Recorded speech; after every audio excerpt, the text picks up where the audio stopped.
It's a. Oh. You always do. It's not a surprise. Stop.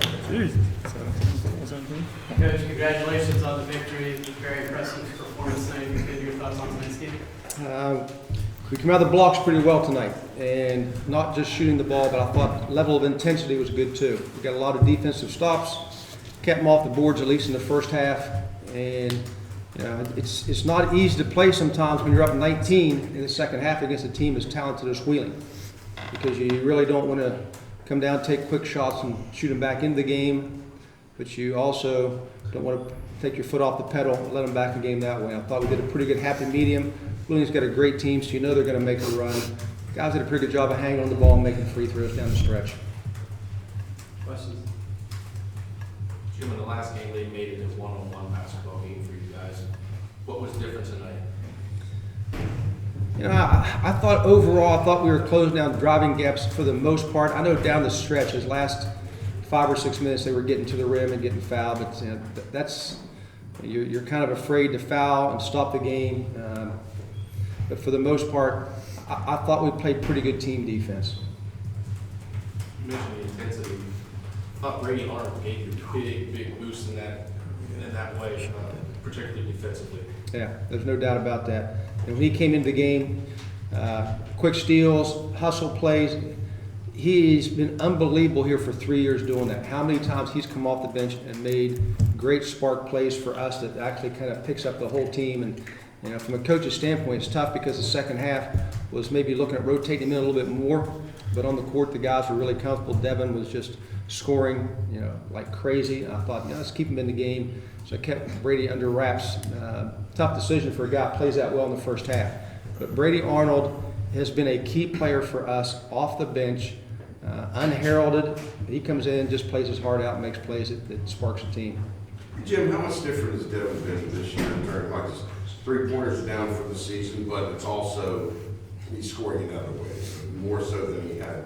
He's a steadily improved, finding different ways to score. You know, I think Devin's just now kind of finding the groove, to be honest with you. I think he's played well all season, but I think right now he is looking more comfortable with the basketball and scoring and looking more confident. Devin's a great three-point shooter, but the key tonight was his ability to get in there with 4 or 5 feet and score in a variety of ways. It's good to have a guy on your team when the shot clock goes down to 7, 8 seconds. You feel like get the ball in his hands, he can create something also one-on-one.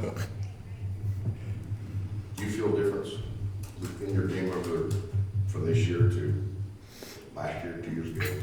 Not a whole lot. Really? Okay.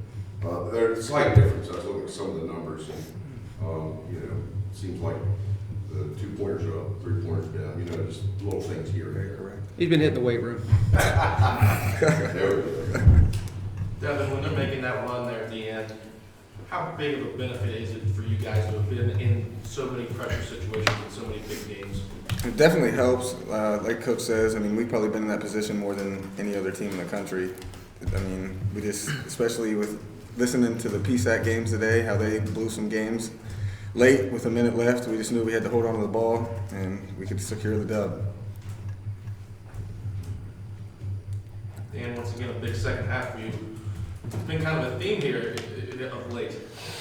You know, it's just Coach says, you know, I'm in great shape, and you know I feel that way. And you know, as the game goes on, I keep getting better, and my teammates do a great job getting me open with screens. And Devin made it so much easier for everybody. Making shots today in the lane was just so much open, and it was easy for me to go in there and get some layups, easy buckets. Jim, more big shots from Gross and Bucker tonight. You know, he is a great shooter, and he's had a couple games this year, and I think you witnessed one of them about a week ago where he had some clean looks, and uncharacteristic for him, not a high percentage went in. But he opened the game today with the 3 right off the bat, and I think that kind of probably made him feel better, made him feel a little more confident. And I certainly have a lot of confidence in him shooting the ball from the perimeter. And you know, we bank on him making some shots, but we really bank on him being an anchor on the defensive side and blocking shots and getting rebounds. And kind of had that senior look about him today, like he's a little bit of mission to win, knowing last time down here.